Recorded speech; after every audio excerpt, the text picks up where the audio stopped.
अगर आपके भी मोबाइल पर आधार कार्ड का ऐसा मैसेज बार बार आ रहा है तो ये वीडियो आपके लिए बहुत ही काम की होने वाली है, जिसमें लिखा हुआ है submit identity and address document for Aadhaar number. आपके आधार के लास्ट 4 डिजिट लिखे हुए हैं। तो इसमें आपका आधार कार्ड जो है वो 10 साल से ज़्यादा पुराना हो चुका है, तो आपको आधार को अपडेट करवाना है। तो कैसे इसको अपडेट करते हैं, तो उसके लिए वीडियो में बने रहिए हमारे साथ।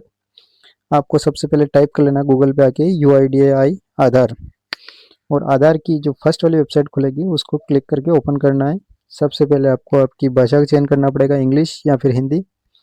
चलिए, इंग्लिश का मैंने चयन किया है। इसके बाद किसी भी एक टॉपिक पर आपको क्लिक करना है। माय आधार पे क्लिक करने के बाद डाउनलोड आधार पे जैसे मैंने क्लिक किया है तो एक नया पेज ओपन हुआ है, उसमें हम डैशबोर्ड पे क्लिक करेंगे।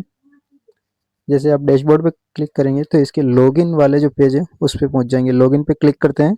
लॉगिन पे जैसे क्लिक करेंगे तो यहाँ पे आपको आपके आधार कार्ड नंबर, जिस पे आपके मैसेज आ रहा है और जिसमें आप डॉक्यूमेंट अपडेट करना चाहते हैं, वो आधार नंबर यहाँ पे एंटर करके नीचे कैप्चा डालेंगे और लॉगिन विथ OTP करेंगे। तो एक OTP आपको प्राप्त होगा आपके आधार पे जो मोबाइल नंबर जुड़ा हुआ है उस पे। तो यहाँ पे मैं OTP एंटर करता हूँ और लॉगिन पे क्लिक करूँगा।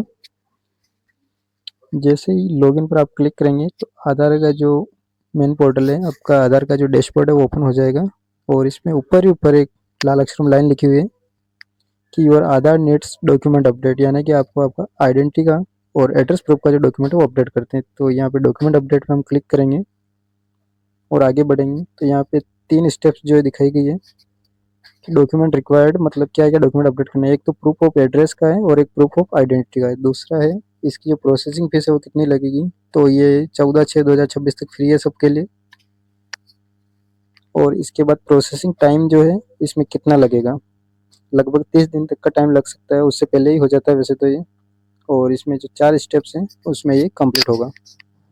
तो ये सब कुछ ध्यानपूर्वक पढ़ने के बाद हम नेक्स्ट पे क्लिक करेंगे। जैसे हम नेक्स्ट पे क्लिक करेंगे तो यहाँ पर आपका जो एड्रेस है, आधार में नाम है, जन्म तारीख, जेंडर वगैरह सारी चीज़ें यहाँ पे डिस्प्ले होगी। इन सबको चेक करके फिर से हमें नेक्स्ट पे क्लिक करना है। जैसे ही हम नेक्स्ट पे क्लिक करेंगे तो यहाँ पे सबसे पहले हमें शो हो रहा है गाइडलाइन फॉर अपलोडिंग डॉक्यूमेंट, मतलब हमको डॉक्यूमेंट कैसे अपलोड करना है। 2 MB से कम का डॉक्यूमेंट होना चाहिए हमारा, और PNG, PDF और JPG में वो ले लेगा। तो यहाँ पे हमें 2 डॉक्यूमेंट जो अपलोड करने हैं। पहला प्रूफ ऑफ आइडेंटिटी का, मतलब पहचान का प्रमाण, और दूसरा है प्रूफ ऑफ एड्रेस, यानी कि अपने मूल निवास का प्रमाण जो है हमें देना है। दोनों ही डॉक्यूमेंट हमें यहाँ पे अपलोड करने पड़ेंगे। गवर्नमेंट ने बहुत सारे डॉक्यूमेंट जो है इसमें दिए हुए हैं, उनमें से कोई भी एक वैलिड डॉक्यूमेंट जो हमारे पास है उसको सिलेक्ट करके उसकी PDF फाइल बना के उसको हमें अपलोड करनी है। ध्यान रखिए PDF फाइल जो है वो सेल्फ अटेस्टेड होनी चाहिए।